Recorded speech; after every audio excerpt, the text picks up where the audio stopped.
शेतकऱ्यांना 5 जुलैनंतर कर्जमाफी मिळणार। राज्यपालांच्या सहीनंतर शेतकऱ्यांच्या खात्यात रक्कम जमा होणार। कृषी मंत्री दत्तात्रय भरणेंची विधानसभेत माहिती। नसरापूरचा नराधम भीमराव कांबळेला मरेपर्यंत फाशीची शिक्षा। 58 दिवसात फास्ट ट्रॅक कोर्टाचा ऐतिहासिक निकाल। फाशीच्या अंमलबजावणीनंतर आता समाधान होईल, पीडितेच्या वडिलांची प्रतिक्रिया।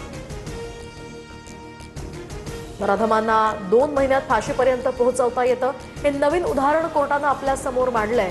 नसरापूर प्रकरणातील ऐतिहासिक निकालानंतर मुख्यमंत्री यांच्याकडून समाधान व्यक्त, तर न्यायमूर्तींसह सरकारी वकील आणि पुणे ग्रामीण पोलिसांचेही मानले आभार। असं कृत्य करणाऱ्या नराधमाला जिवंत राहण्याचा अधिकार नाही। कोर्टानं पीडितेच्या कुटुंबाला खरा न्याय दिला। अत्यंत कठोर आणि महत्त्वाच्या निर्णयांबद्दल कोर्टाचे आभार। उपमुख्यमंत्री शिंदेंची ही प्रतिक्रिया। फडणवीस पंतप्रधानपदी बसत असतील तर आमचा पाठिंबा। महाराष्ट्राचा माणूस पंतप्रधानपदी जात असेल तर सोबत शिवसेना का नसावी? उद्धव ठाकरेंचं सूचक विधान। फडणवीस प्रगल्भ विकसित महाराष्ट्र देणारे अष्टपैलू नेते।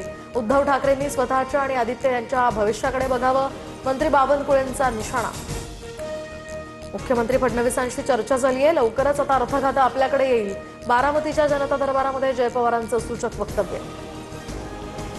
ईटी पेपरफुटीतील आरोपींवर मकोका लावणार। कायद्यामध्ये दुरुस्तीच्या हालचाली, तर परीक्षा ऑनलाईन घेण्यासाठी मुख्य सचिवांच्या अध्यक्षतेखाली समिती गठीत करणार। पुनर्परीक्षेचं शुल्क नाही, शालेय शिक्षण मंत्री दादा भुसेंची माहिती। टीटी पेपरफुटी विरोधात काँग्रेसचे कार्यकर्ते आक्रमक। मंत्री दादा भुसेंना काँग्रेस कार्यकर्त्यांनी काळे झेंडे दाखवले। भुसे विधान भवनाबाहेर येतात। काँग्रेसकडून या ठिकाणी निषेध व्यक्त। आंदोलनकर्ते पोलिसांच्या ताब्यात। संसदेच्या पावसाळी अधिवेशनामध्ये केंद्र सरकार पुन्हा एकदा डिलिमिटेशन विधेयक मांडणार।